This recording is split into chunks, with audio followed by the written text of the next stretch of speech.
Hello and welcome to episode 344 of AvTalk. I am Ian Petchnick, here as always with Jason Rabinowitz. Good seeing you this week, Ian. That was a nice surprise. That was a nice thing that we made happen. Thanks for coming over, and we enjoyed a meal together, and you entertained my kids, which was very, very kind of you. I think you got an extra half a breath in that day. Maybe. I was just distracting, the 19 of them, I think. At one point they were there. But thanks for dinner. That was nice. My pleasure. Sometimes we actually see each other in person. Sometimes.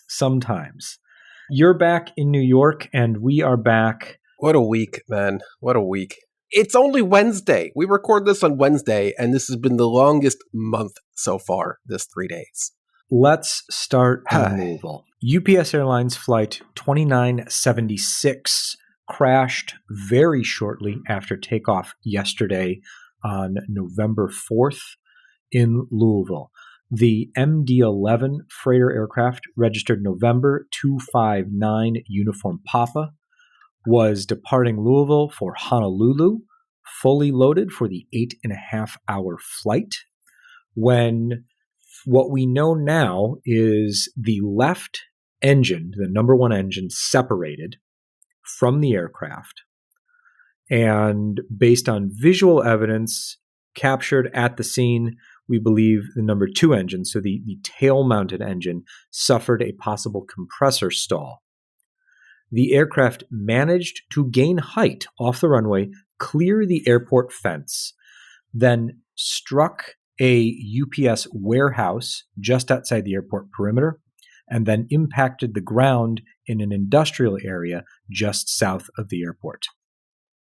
The takeoff roll began at 22:12 UTC, becoming airborne at about 22:13. The final position that we received was at 22:13:30, and that was south of the airport again. The post-crash fire extended a half mile because the aircraft struck a waste oil recycling facility. Oh, jeez. And between the amount of fuel on board the aircraft, which was loaded for an 8.5-hour flight, and the waste oil recycling facility, that fire was massive, burned through most of the evening, and covered, as the NTSB says, a half mile. Miraculously, at least, don't want to undersell it, but 11 people killed as of now. That, I believe, includes the flight crew of the UPS MD-11. Of which there were three crew members on board. Three crew members. You hate to see even that number of people killed in a crash like this, but it is astounding that the number is not significantly higher, as there are a lot of airports around the world where a crash of that magnitude, very short of the field, just extending out from the runway a little bit, is a whole lot more populated than what was going on there at Louisville, which is UPS's Worldport. That is a major facility for them, and I believe one of the buildings it struck was actually a UPS facility, a sorting facility. Again, not at all minimizing the death here, but there are a lot of places where this would be a much, much bigger death toll. Yeah, absolutely. What we know so far from the initial NTSB briefing today from NTSB board member Todd Inman, we know that both the cockpit voice recorder and flight data recorder have been recovered. So both black boxes have been recovered. Both sustained heat exposure. He didn't say damage or clarified that they were not damaged, but did sustain heat exposure. However, the NTSB believes that both of those flight data recorders, the cockpit voice recorder and flight data recorder, will be able to be read and downloaded. They are going to begin that process this week, and we'll hopefully have more information in a future briefing. We also know that the number one engine detached from the wing on the airport property. That's what the NTSB confirms. The visual evidence that we've seen, there are photographs of what appears to be most of the engine core intact on the airfield. So some very interesting things about that. One, the engine core appears to be mostly intact. 2, the engine inlet nacelle is also about half intact in roughly the same area. And that was the left engine. Both pieces ended up on the right side of the runway. Yeah. I mean, we've seen accidents in the past where just the inertia from these moving parts can fling engine debris halfway across an airport. I mean, I'm thinking back to the 767, American 767 at Chicago O'Hare. Didn't a piece of that engine end up like a mile away on the roof? In a UPS warehouse. In a UPS warehouse. There you Yes. go. There's some callbacks. So when this stuff departs the aircraft, it does so with a lot of energy. But how it ended up where it did, the NTSB likely knows, because they said there is video surveillance from the airport. And I'm sure they will make that clear, if not in the initial report we'll get within a month, but in the final report we will get eventually? Yeah, eventually. So this is obviously a very, very early days yet. They have not even announced all of the parties to the investigation yet. So still gathering preliminary information, still learning more. Unfortunately, it sounds like there are still people unaccounted for who may have been either working in businesses within that area or customers of those businesses. So unfortunately, it sounds like the death toll will rise, though we don't know by how much. As we learn more throughout the week, I'm sure we'll come back to this next week and discuss what we've learned in the interim, either through NTSB updates or updates from local authorities as well. Yeah, and I think I read the NTSB has like 30 investigators or something like that. 28 investigators on the ground by the end of the day today. I'm not sure if that's a record number, but it is certainly a larger number than we have seen with previous investigations, though the crash in Washington being located near the NTSB headquarters may have seen a bit of a different story there. More staff there. I assume it's such a high number just because the crash site itself is less of a site so much as a streak half a mile long, they said. So they're going to have to comb a tremendous amount of area, not just the exact area where the aircraft impacted, but also everywhere around where that may have been, to find any and every piece of that aircraft that they could cobble back together to tell the story of what happened to this aircraft. And remember, they're doing this all during a government shutdown when they're not getting paid. And I'm sure everything they're doing that involves money, be it feet getting fed, eating, getting hotel room, rental car, whatever the NTSB needs to do to investigate a crash, I'm sure is much harder right now than it ever is and needs to be, at least here on U.S. soil.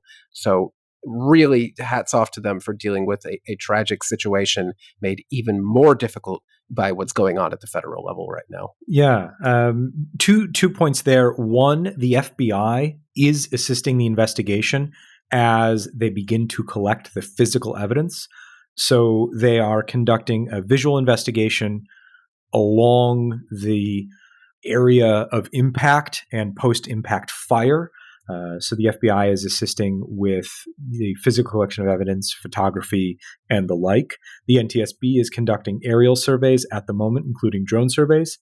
And Inman did mention it, that they have recalled some employees to work that had been not working during the government shutdown to facilitate the investigators' logistical needs during this investigation. Good to see that they are moving through that process and they were able to get there as quickly as they did. We'll have more on this story in the coming weeks, I am sure, definitely next week as we learn more, and then throughout the time as briefings continue. As Jason mentioned, we are in the midst of week 5 of the U.S. federal government shutdown, which the longest means ever. The longest ever now, yes. At 36 days, it is now the longest ever, which means that multiple paychecks are about to be missed by federal staffers, including air traffic controllers. Beginning last week, the number of staffing triggers at air traffic control facilities around the country increased. Some of that was due to perhaps trick-or-treating on Halloween, 3-day weekends, and things like that. However, it seems that the Department of Transportation has decided that enough is enough as far as what safety they are willing to see slide or let decrease. And the Department of Transportation has decided that it will begin as of Friday, should the government remain shut down, cancel 10% of flights, scheduled flights, in 40 major markets across the country. This is breaking news, so we don't have any details on what those 40 major markets are. We don't have any details on how those cuts will be meted out. We don't have any details on which airlines will be impacted or if they will be impacted equally. What we do know is that's going to be thousands of flights per day. Yeah, not great right now since we literally don't know anything, and the DOT isn't updating its website because of the shutdown. So the latest news is from October 30th there, which I think was during the shutdown. So I guess they're putting some stuff through, but not others. So it's really hard even to get information on what's going on. But 10% at 40 major markets, that's like every other airport becoming Newark, which is not what you want to see. At least here in the Northeast, we all know that the air traffic control system has been beyond its breaking point for years at this point, and this is essentially rolls that over to 40 other markets, which I can only assume is Miami, Dallas, Chicago, LA, Seattle, San Diego, whatever. It's going to be painful, and it's going to be on the airlines to figure out what 10% of flights do they want to cut, and how do they want to handle those passengers, because loads are also pretty high right now. This is not great, but it's necessary. Air traffic controllers are getting pushed beyond their breaking point. They've already been working 6-day work weeks and mandatory overtime for years, doing that now on top of not getting paid. They can't do that forever. And this seems like slapping a Band-Aid on top of a Band-Aid that itself is on top of a Band-Aid that has been rotting away for years. So will it help? Maybe not, but they got to do something at this point. Yeah, and I think this is one of those things where it can't hurt, but I'm not sure it really helps. Yeah, it relieves some of the pressure, but not enough that I'm sure it really is going to matter. Just yesterday, I flew from Chicago here to LaGuardia, and it was one of those days where it was windy here, so pretty much everything was delayed, but everything kind of seemed normal, dare I say, where flights were delayed, they were undelayed, EDTCs were issued, they were revised, things seem to be working, and I'm just thinking behind the scenes, the air traffic controllers don't have to do this. They can half-ass their job and say, oh, it's windy at LaGuardia today, everything's delayed 9 hours, but they didn't do that. They're professional, they're doing their job, they're doing it safely. I'm not sure knocking 10% off the top is really going to make that much of a difference. It seems performative. I'm torn between it's better than nothing and it's not going to do anything at all. I don't know. We can't keep doing this forever. And like we've talked about before, the last government shutdown pretty much ended because of air traffic controllers, but that doesn't seem like it's going to do the trick this time. Yeah, but canceling thousands of flights each day, I mean, that we're going into one of the busiest travel seasons of the year. Yeah, Thanksgiving's right around the corner. I don't want to pick on DC, but if the FAA wants to trim a little more than 10% at a DCA, that'll send a real message. It certainly would. 30, 40, 50? Let's look at some financials, because that's always fun. In this case, Spirit AeroSystems lost $724 million in the third quarter of this year. Boeing's problem now. Who cares? Almost, yes. So the loss wasn't an operating loss. It was most of the loss, more than $500 million of it, was a carry forward loss. So basically for tax purposes. However, they still lost $200 million just from losing money. They lost $200 million from losing money. That is the kind of analysis you can only get from us.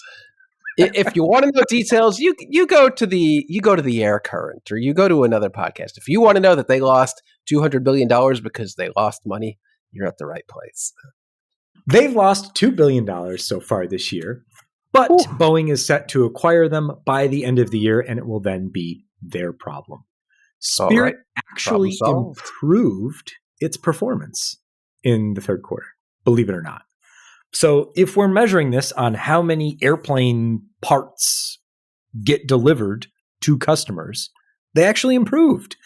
Across their entire portfolio, they went from 332 ship sets in Q3 of last year to 392 of this year. And they delivered, if we're just breaking out Boeing, 90 737 MAX fuselages this year in Q3 versus 64 last year. So operationally, while they're still losing money, they're better at doing what they're supposed to be doing. I guess that's good news. We'll take it. When you hit rock bottom, there's only one way to go. There you go. Hey, speaking of rock bottom, let's talk about Spirit, the airline. Oh, different kind of Spirit, same kind of Spirit, I guess. Things are not going well. Our friend, Ned Russell, tells us that Spirit is removing itself from 5 additional cities, cutting 9 routes, gone entirely from the map as of January 2026. And they are not insignificant cities, I would say. Milwaukee, gone. Phoenix, gone. Rochester, New York, gone. St. Louis, Missouri, gone. Bucaramanga, Columbia, BGA, haven't heard of that one before. Gone. Kind of a mixed bag there, but cutting Phoenix entirely. I don't know how you remain an airline in the United States without operating to cities like Milwaukee and Phoenix. Those are kind of big cities, last I checked. I mean, yeah. Phoenix has been, one of the fastest growing cities in the United States for a very long time. I mean, they're adding like 20,000 people a month. Not a month, sorry, a year. That'd be fast if it was a month. Yeah, that'd be really fast. Sorry, a year. With no signs of stopping. Milwaukee, still a major city with a huge sunbird population, which is Spirit's kind of bread and butter. Though, who knows what their bread and butter is anymore? Who knows if they even have bread or butter? I don't know, but Ned writes up that Spirit's CEO, Dave Davis, is that really Spirit's CEO's name now? Dave Davis? Today I learned, told staff in a memo viewed by himself that the cuts were to, quote, better align with our smaller fleet and focus on our strongest performing markets. So I guess Phoenix and Rochester and Milwaukee just weren't cutting it for Spirit. All right. Good luck, guys. Let's move to good news. Just regular news. News that isn't overtly bad. News that isn't overtly bad. I like it. That's a new segment on the podcast. American Airlines has announced their first A321 XLR route. Jason, where are they going? Edinburgh. Very exciting. JFK is to Edinburgh after, I believe, March 8th. So summer season starts early if you're flying American to Edinburgh out of New York. The XLR is slated to begin service December, I think, next month here, but on the premium JFK to LAX market. But we knew it was coming for international, but now we know it's going to Edinburgh, which is, I find particularly interesting because it's one of those routes that American really hasn't been able to operate in the years past, because the last time it operated a narrow body from JFK to Edinburgh was with its trashy 757s right up until COVID. I have flown that trashy 757. Not knocking the 757, but American's 757 in its later days. They were not a good experience. If they were functioning at all on any given day, they were not good. The difference between what was in 2020 and what will be in 2026 is like an entirely different airline. And I think that's exactly what American is trying to do, shed its tarnished past and become this new premium airline, because that's exactly what the XLR is. So, hey, that's exciting. Yeah, good for them. A cross-podcast plug while we're talking about American Airlines. Our friends over at the Air Show, John Ostrower, Brett Schneider, and Brian, whose last name I'm forgetting. Jason, help me out. Summers, thank you. Oh my goodness. They just recently completed or slightly finished, I assume there might be more episodes at some point in the future, a rundown of American Airlines problems between fleet and structure and leadership. It was a good series, and if you're interested in kind of a deep dive in why American Airlines has been mired in such, I don't want to say suck, but kind of is. Kind of. They are undoing the wrongs of the Vasu era. We only care about Flagstaff era. Was it Flagstaff? Was it Reno? I don't know. El Paso. El Paso. There it is. El Paso. We only care about El Paso.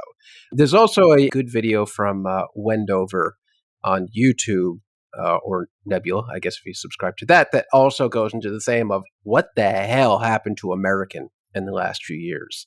It's a hot topic these days, and they're trying to be better, but I also hear they're going through some layoffs right now, which is kind of the opposite of trying to get better. But let's just stick with the good news of the XLR is going back to Europe for American. We head south now to Embraer's financial reporting for the third quarter of this year, wherein they say they finally have enough parts to build the planes they want to build this year. So I guess that's good news. It's November 5th. I guess that's good news. If they didn't, they probably wouldn't.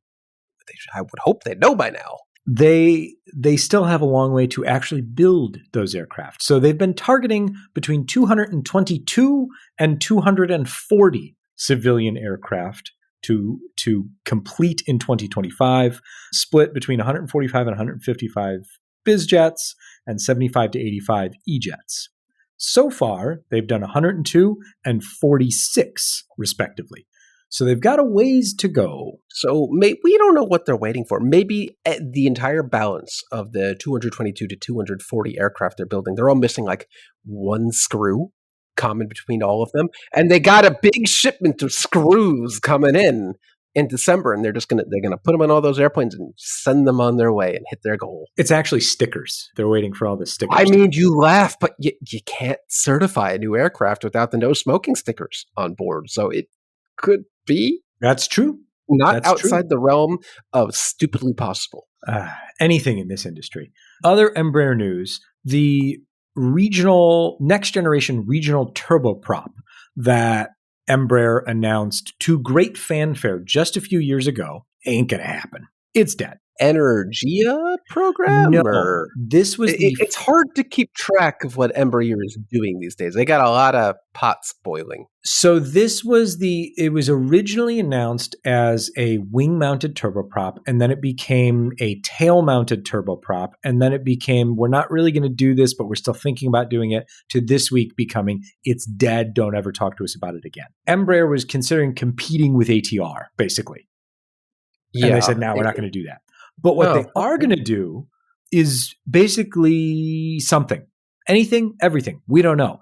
Please read the quote you have in the show notes here. I'd like you to read this quote verbatim. It's not a quote by Embraer CEO. I'm wildly paraphrasing. But what he said was the new plane that they're working on could be big, could be small, could be electric, could be powered by kitten purrs and unicorn farts. We don't know. Oh, but we're going to work on a new plane. We're going to work on it eventually. It was the most committed, non-committal answer I think I've ever heard. You know what? I respect that because it's more than we've gotten out of Boeing in a very long time. At least Embraer says we're committed to doing something. We don't know what yet, but doing something. We're gonna do it. There's been a lot of back and forth and speculation of if Embraer is going to enter competition to break the duopoly and come out with an actual proper sized narrow body to compete with Airbus and Boeing. And maybe it's that, maybe it's not, but it apparently will not be a regional turboprop. It won't be a regional turboprop. It could be a smaller electric regional aircraft. It could be a larger 737, A320 family competitor. It could be both. It could be neither. Who knows at this point? It could be anything, but they're working on it. Okay. Yeah. In Airbus news, Airbus has finally delivered its first A330neo to a Chinese airline. Hainan has taken delivery of the first of 4 A330-900 NEOs. So the news here is not that Airbus has finally delivered an A330neo to China. I don't think.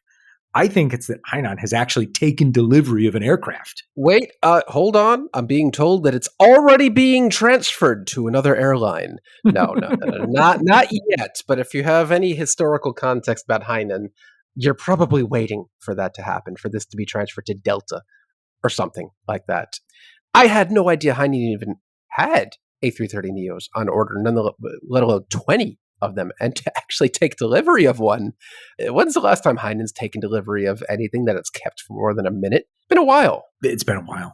Didn't they have A350s in the fleet at some point? They did. They had like a pair, and I think they went to Azul, maybe? Who even knows at this point? Who knows? It's good for Hainan, good for China, good for Airbus.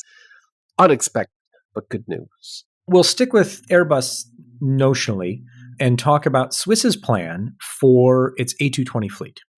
Starting immediately, the A220-100s, done for at least a year and a half, because they're going to use those engines to keep the A220-300 fleet flying. Oof. 9, you say, A220-100s will be grounded to keep the 220-300s. Oof, for a year and a half. Yes, for at least a year and a half. Every time we just waffle back and forth, one episode to the next, hearing Pratt & Whitney says things are getting better. Airbus says things are getting better. And then the next episode, it's airline says, what the hell, it's getting worse. We're going to ground these aircraft for a year and a half to support the other half of the fleet. Grounding 9 aircraft for a year and a half, at least.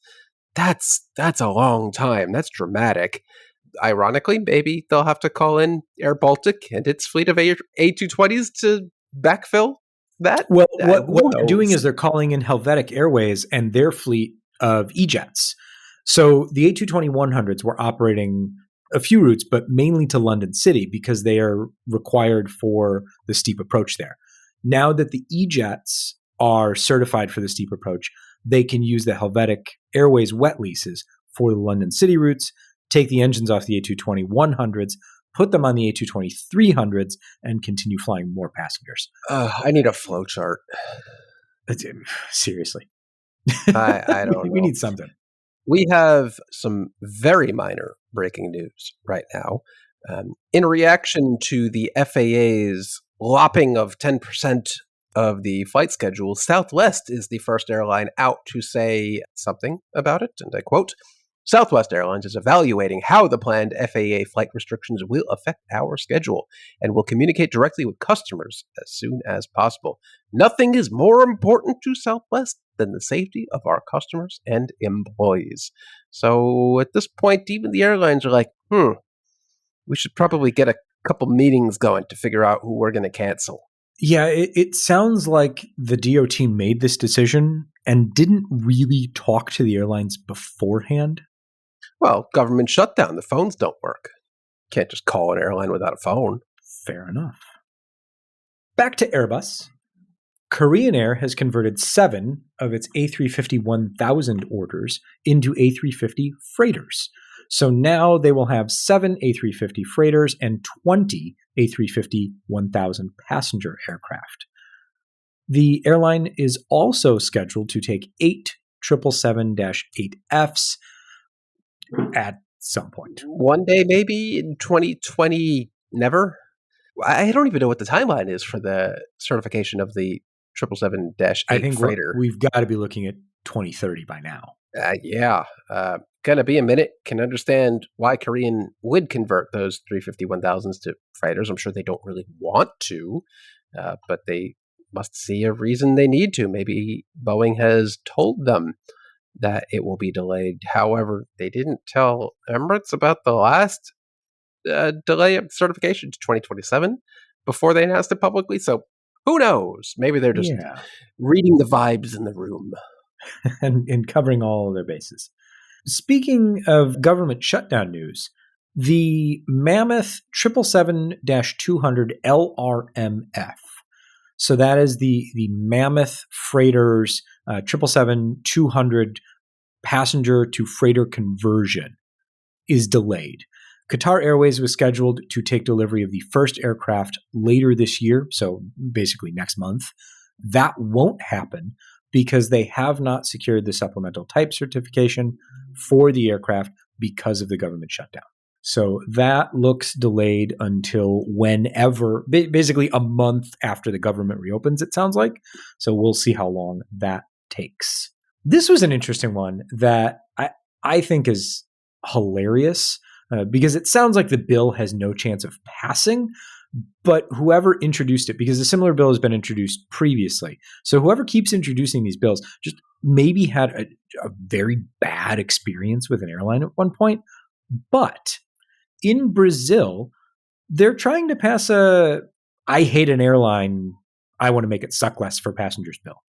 And it's a laundry list of everything everyone hates about flying and buying tickets and all that good fun stuff. So the bill would prevent airlines from charging to select a seat. It would prevent airlines from charging bag fees. It would prevent airlines from automatically canceling the return leg of a ticket if you miss the outbound flight. And it would require airlines to provide up to 2 additional seats for passengers who require special assistance at no charge. And what was that last one? Prohibits bag fees? Yes, prohibits bag fees. So no fees for checked baggage. And I think buried in there somewhere, if you ask to fly the plane, they have to let you.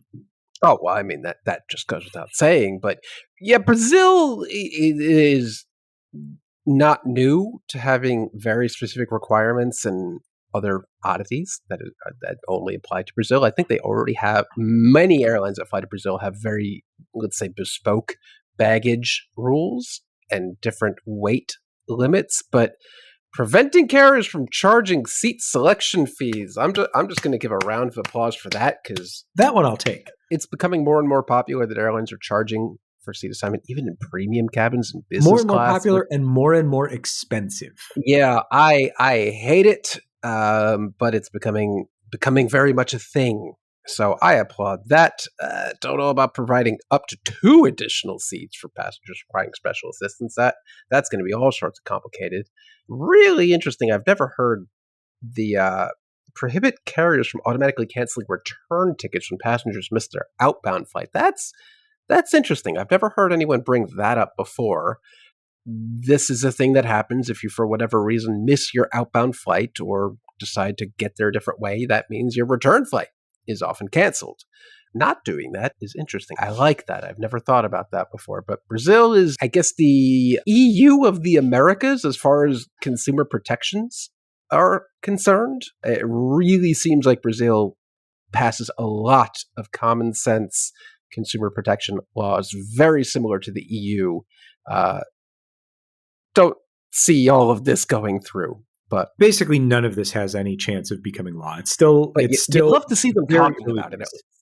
Yeah, it's very early days, and a similar bill has previously been vetoed. So we'll see what comes of this. I just thought it was very interesting that they want to ban both charging for the seat selection, where I'm in total agreement with Jason, and bag fees, and as Jason mentioned, the interesting one there is the outbound cancellation. An interesting set of proposals that likely has no chance of becoming law. Nope. Perhaps some of it will one day. Sure. In recapping some stories that we talked about in the past few weeks, 6 of the 8 grounded Finnair A321s are now back in service. 2 of those that are still out of service are now in maintenance facilities. One's in Norwich and one is in Prague, both maintenance locations for A321 aircraft. So it sounds like those are undergoing some more extensive maintenance, whether or not that's related specifically to the seat covers that were impacted by washing with water rather than a chemical cleaning to maintain the fireproofing, or if it's just regular old maintenance, we do not know. But we should see those back in service sometime soon, back to full strength. I think this is my possibly runner-up, or even first place for favorite story of the year. The seat covers? The seat covers at Finnair. It's just so wholesome, so simple. but so impactful. It's so wholesome, so simple, and so aviation. That there's a very specific certification for seat cover fire retardant properties, and using a water wash isn't certified for that, and so we need to ground 8 planes. Fantastic. Our good friend Ned Russell also confirms this is, I guess, personal experience on his behalf, and he did some reporting for us to say, yeah, they do give you a metal fork on Lufthansa. And so the guy that stabbed 2 people with a metal fork, he could have been sitting in economy. Okay. Glad we confirmed that. Thank you, Ned. There you go. And last, but certainly not least, in our discussion about the Nouvelle Air and EasyJet A320 near collision in Nice, we were discussing the radar altimeter setting and whether or not it accounts for the extension of the landing gear. And it indeed does. It accounts for both the extension of the landing gear and the flare angle, which is interesting to me. So based on the position of the radar altimeter, it's calibrated to adjust for the flare angle of the aircraft so that pilots are not thinking that they are higher because they're in the front of the aircraft, higher in a flare than the landing gear actually is. That's an interesting bit of that is information interesting. that I did not know. Yeah, I guess if you're flaring, you create, obviously, you're at a nose up attitude, and the radar altimeter would be pointing down the runway and giving you a very false reading. So that the more you know, an educational podcast today. We try our best. We educate, we entertain, we inform, we try our very best. If you like listening to this podcast and think, well, I like being entertained, I like being informed, this is good, help us, reach more people by leaving us a rating, review, putting up some sort of skywriting would be perfectly acceptable. Also good. Wherever you get your podcast, whether it's Apple or Spotify or another platform, please tell folks there that you think this is a good podcast. If you've got questions, comments, concerns, email us directly, podcast@fr24.com. This has been episode 344 of AvTalk. I am Ian Petchnick, here as always with Jason Rabinowitz. Thanks for listening.